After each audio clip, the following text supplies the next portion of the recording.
আজকের ভিডিওটা অত্যন্ত গুরুত্বপূর্ণ। আজকের এই ভিডিওর মাধ্যমে আপনাদেরকে কয়েকটা গুরুত্বপূর্ণ ভিডিও ক্লিপ দেখাতে যাচ্ছি। পুরো ভিডিওটি কন্টিনিউ করেন, তাহলে এই ভিডিওর মাধ্যমে অনেক কিছু জানতে পারবেন। তো অনেক দিন চাকরি করে আমার বাবার জীবন থেকে 16টা বছর নষ্ট হয়ে গেছে। আমার বাবা একজন আর্মি অফিসারকে উল্টো বাঁচাইছিল। আমাদের জীবনের 16টা বছর শেষ। আমরা 16 বছর ধরে কষ্ট করতেছি। 16 বছর ধরে আমরা এরকম একটা দিন দেখার জন্য আমরা অপেক্ষা করতেছিলাম। আজকে আমাদের জয় হয়েছে, আজকে সত্যের জয় হয়েছে। আমার বাবা যে নির্দোষ ছিল, আমার বাবা যে নির্দোষ ছিল, আমার বাবা কোনো দোষ করে নাই।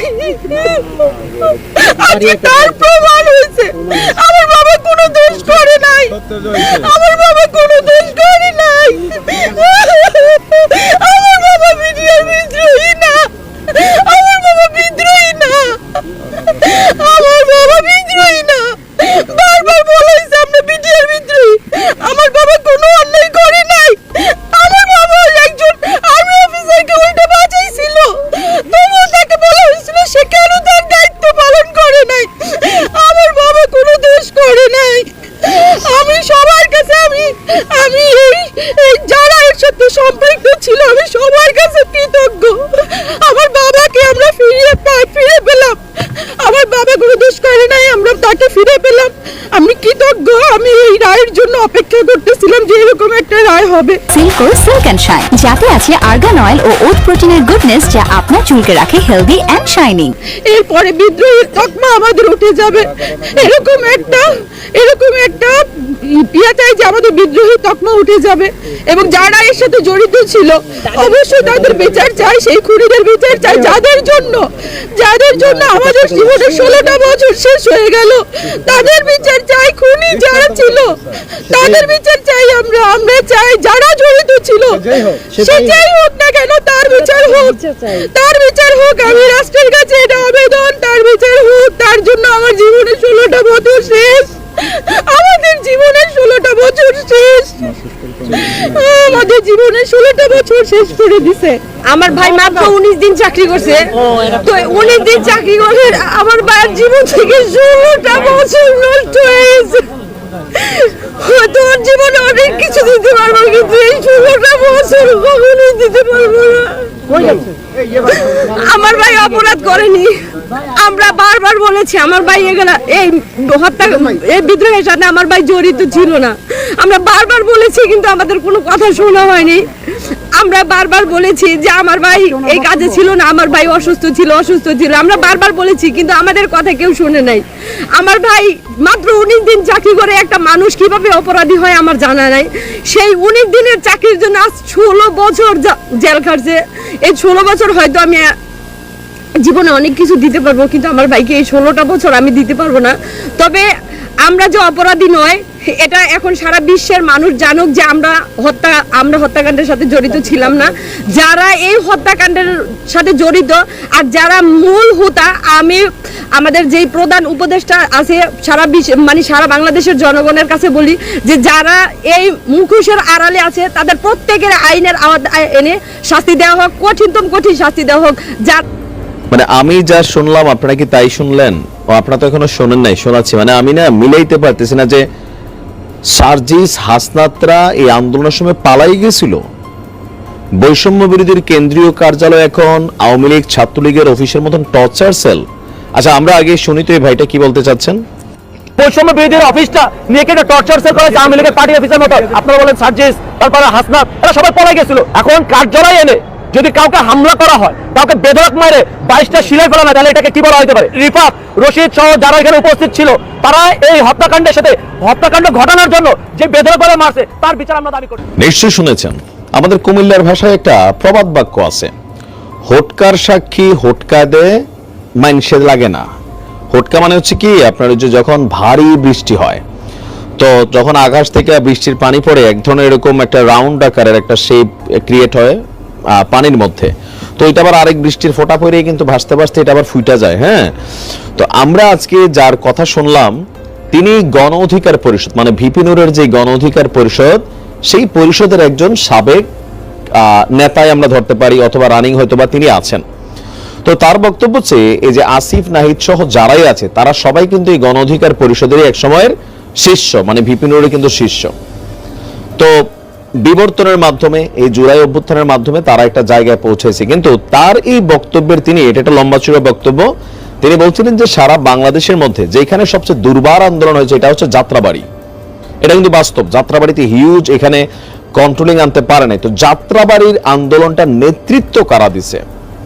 তো আমরা এখন যেগুলো শুনছি যে আসিফ নাহিদ সার্জিস বা যারা আছেন হাসনাত, কিন্তু তিনি বলছেন যে যাত্রাবাড়িতে 17 তারিখের পরে এরা কেউই ছিল না, পলাতক ছিল। আন্দোলনটা নেতৃত্ব দিচ্ছে এখানে স্থানীয় কিছু মানুষ, বিশেষ করে যারা গণ অধিকার পরিষদের নেতারা আছেন তারা সেইখানের আন্দোলনটাকে চালিয়ে নিয়ে গিয়েছিলেন। কিন্তু এখন যখন এই জুলাই আগস্টের পরে যারা বড় বড় পোস্টে বসে গেছে, বিপিনুরও কিন্তু বলছিল ওই দিন একবার যে অনেকেই কিন্তু এক দফা চানও নাই, কিন্তু এই অভ্যুত্থানের পরে বিভিন্ন রকম বক্তব্য দিয়ে মিডিয়া কাভারেজ পাইয়া আপনারা এক একজন বড় নেতা হয়ে গেছেন। তো এই লোকের কথায় ঠিক একই কিন্তু কিছুটা আমরা শোর পাচ্ছি। এখন কেন তিনি নিজের রাজসাক্ষী হইয়া এই সকল তথ্য দিচ্ছেন? বলছেন যে বৈষম্য বিরোধী অফিসটা এখন টর্চার সেলে পরিণত হয়ে গেছে। এবার আসেন প্রেক্ষাপট। গেল 2 দিন আগে যাত্রাবাড়ির একটা শাখার সম্মত কমিটি নিয়ে আপনারা জানেন যে বৈষম্য বিরোধী কেন্দ্রীয় কার্যালয়ে একটা বৈঠকের জন্য আসছিল একটা টিম। তো আসার পরে এইখানে যারা সমন্বয়ক আছেন রিফাত রশিদ সহ আরো কয়েকজন, তারা ওই টিমের মেম্বারদেরকে বলছিল যে তোমরা তো ছাত্রলীগ করছো বা তোমরা আওয়ামী লীগ কানেক্টিভিটি, এগুলা বইলা সম্ভবত একটা ট্যাগিং দিয়া বাংলাদেশে এটা হচ্ছে বৈষম্য ছাত্র আন্দোলনের একটা নেগেটিভিটি ইদানিং আমরা দেখছি যে তাদের দ্বিমত যদি হয় কারোর সাথে বা তাদের বিপরীতে কোনো দাবি দেওয়া ওঠে, তাহলে বলা হয় আহত লীগ, এই লীগ, সেই লীগ, এরকম কিন্তু একটা ট্যাগিং খেলা চলে। তো এই খেলাটা, এই ছেলেটার বক্তব্য হচ্ছে এইসব খেলার দিন শেষ, যে আপনারা যারে তারে একটা ট্যাগ দিবেন, তারপর পিটাবেন, মারবেন, কেন্দ্রীয় কার্যালয়ে আইসা হত্যাকাণ্ডের উদ্দেশ্যে হামলা চালাবেন, ট্যাগ দিয়া এগুলা বাদ দেন। আপনারা এই দেশের মালিক হয়ে যান নাই, অথবা আপনারা সর্বসর্বানা আন্দোলনে আমরাও নেতৃত্ব দিচ্ছি, প্রয়োজনে আমরা দুর্বার আন্দোলন গড়ে তুলব। যে রূপায়ণ ট্রেড সেন্টারে ওই দিন যে ঘটনাটা ঘটছে, এখন এই ঘটনা নিয়ে এখন পর্যন্ত আসলে কোনো সলিউশন আমরা দেখি নাই।